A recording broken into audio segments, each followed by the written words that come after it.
Okay, I'm now going to move us forward to our final topic, which is the broad umbrella term welcoming nation. Now, some of this is about refugees, asylum seekers.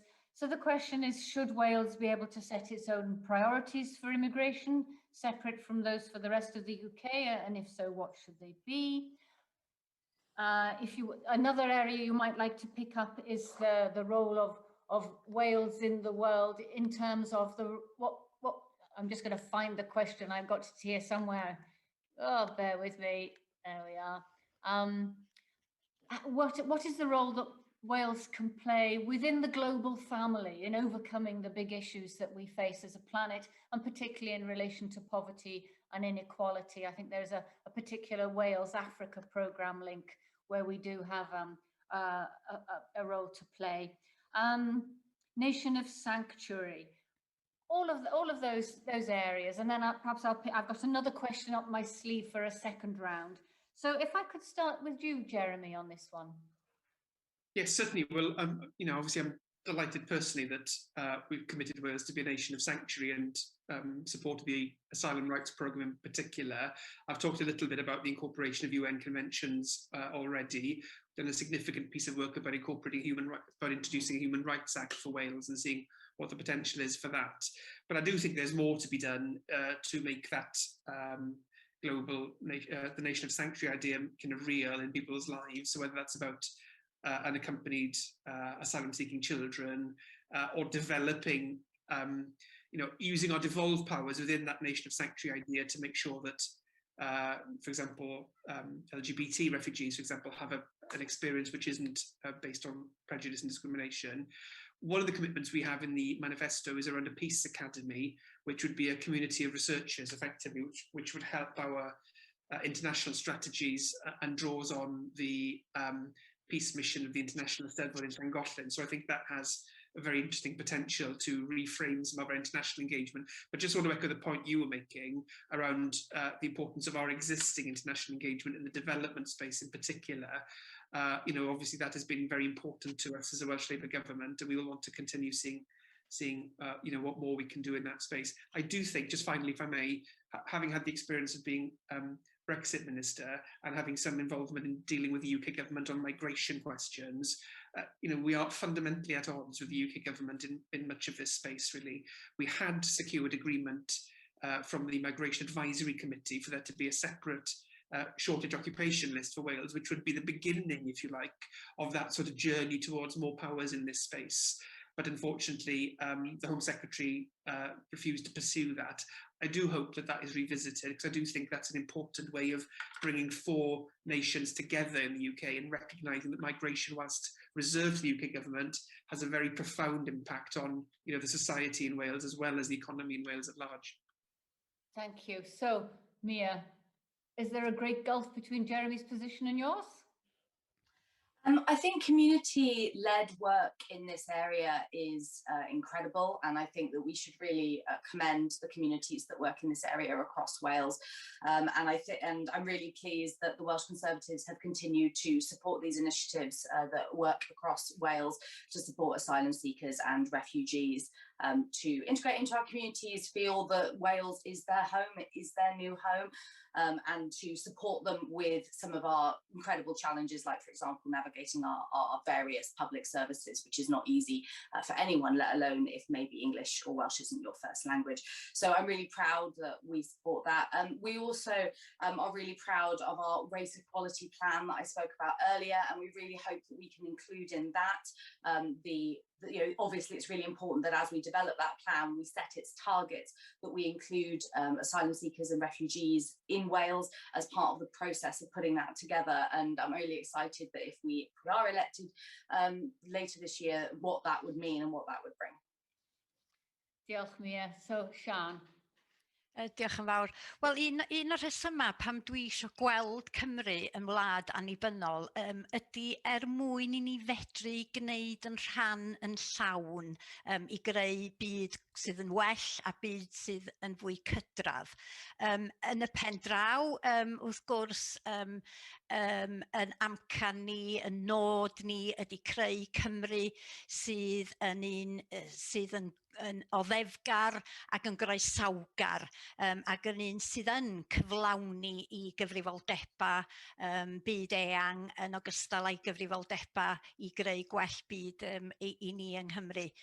Ac mi fydda Plaid Cymru wrth gwrs yn cadw yr nod o Gymru o ddod yn genedl noddfa ac dwi wedi bod yn falch iawn o gydweithio hefo grwpiau yn fy etholaeth i ym Mangor ac yn Sir Fôn sydd wedi bod yn cynnig lloches i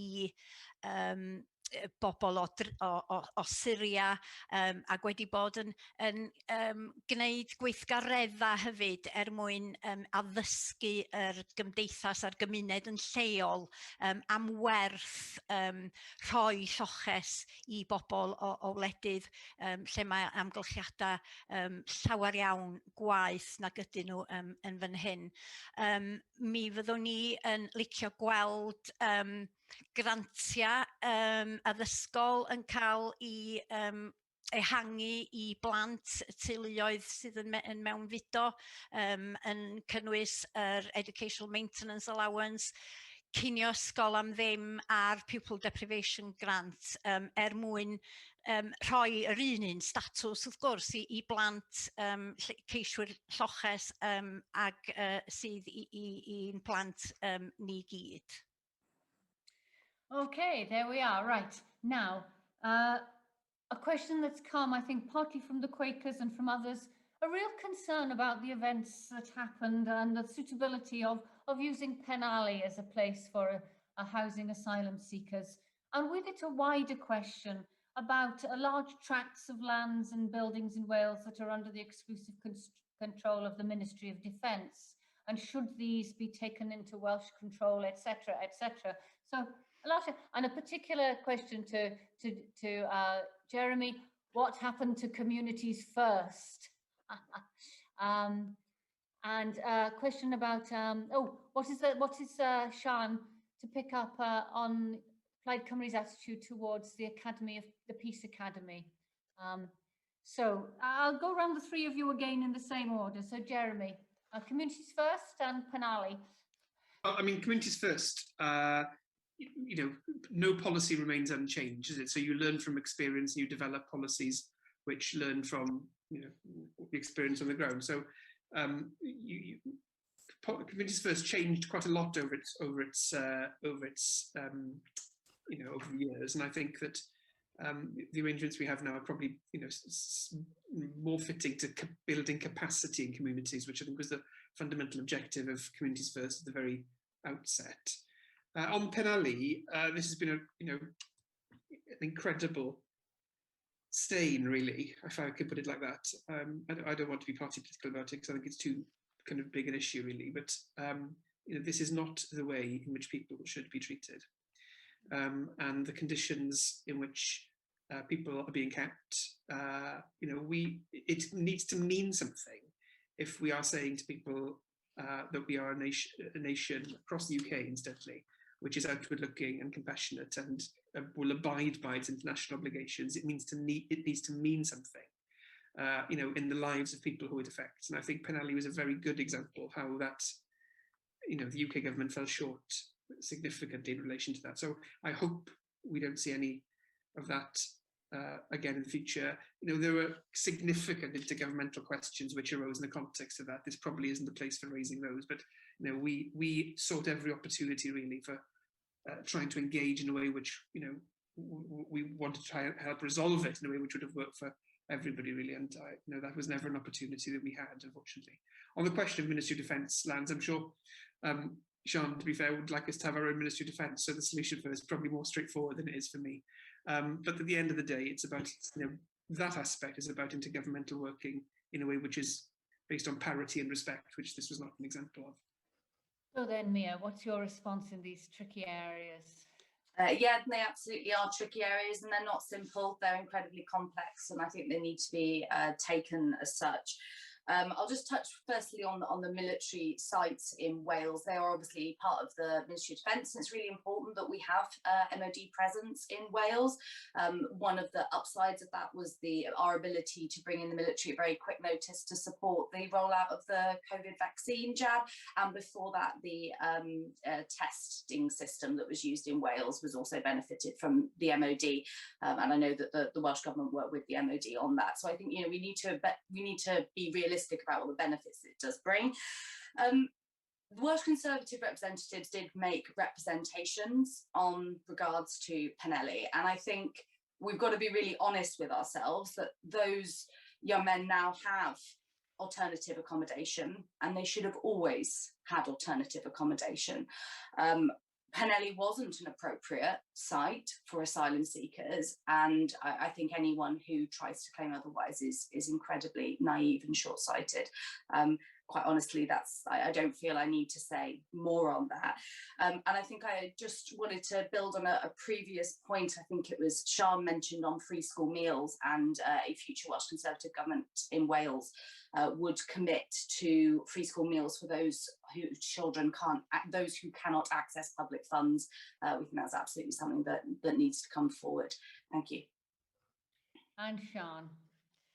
Wel, yn sicr, oedd y ffordd y gafodd yr ceiswyr lloches i trin yn gwbl gywilyddus, ac yr amoda byw oedden nhw yn gorfod diodda, ddim dyna di'r ffordd i ni fod yn creu yn hunan yn ddelwedd o genedl noddfa.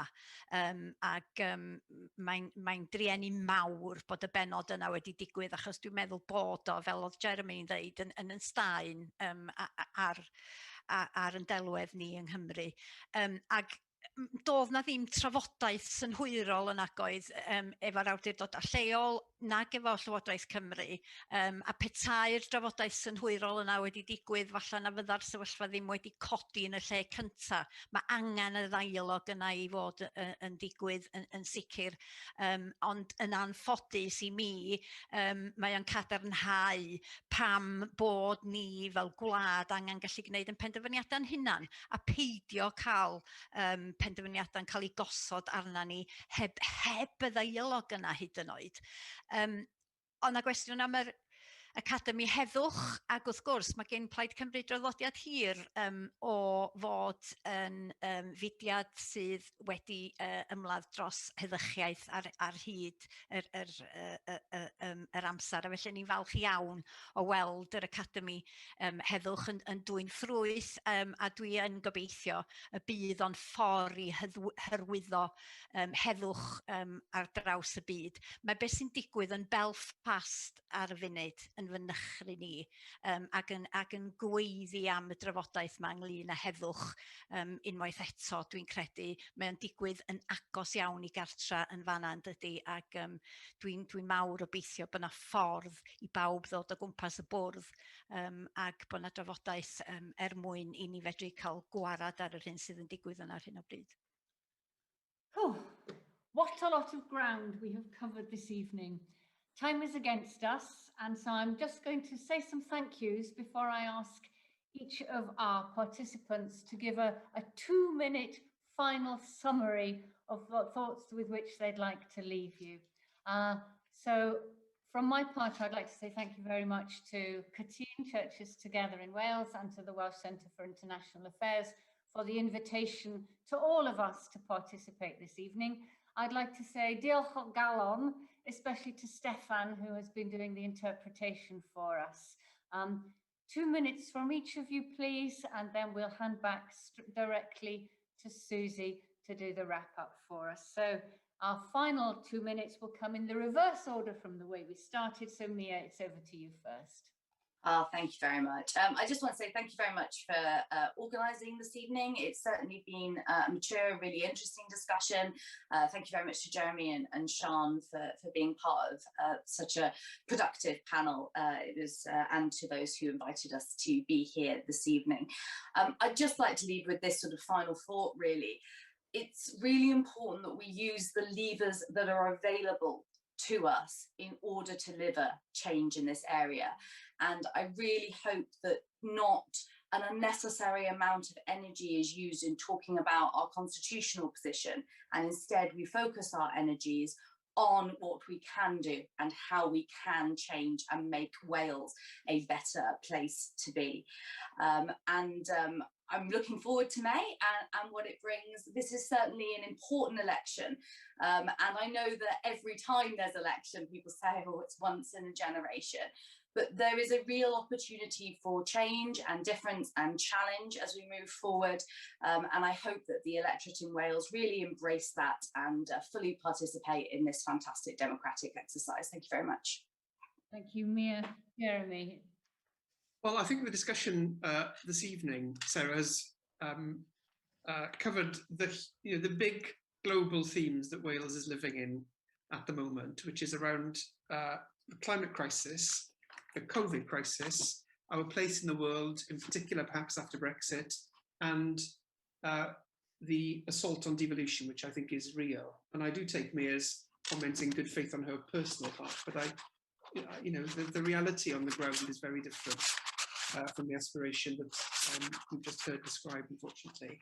And I think the real tragedy is that we can see in this discussion the sort of respectful, reflective way in which the culture of the Senedd has developed, where there's plenty of challenge, but it's done in a way which is essentially respectful of other perspectives. And I think that is a really, really strong part of Welsh democracy.